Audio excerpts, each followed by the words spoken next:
Toll free number 1972కి call చేయమని మాకు చెప్పారు.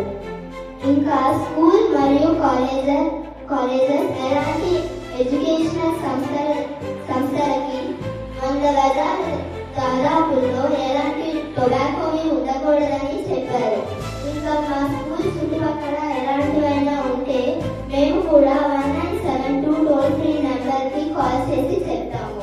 అలాగే మీ చుట్టుపక్కల కూడా ఎవరైనా డ్రగ్స్కి అలవాటు పడితే 1972కి కాల్ చేయండి. ఎవరైనా డ్రగ్స్కి అలవాటు పడితే వారి పేరెంట్స్ గౌరవం పోతుంది, వారికి సమాజంలో గుర్తింపు ఉండదు. సో మీలో ఎవరు కూడా డ్రగ్స్ వైపు వెళ్ళకూడదని ఒక స్ఫూర్తికి ఈ డిపార్ట్మెంట్ వారు వచ్చారు. Thank you.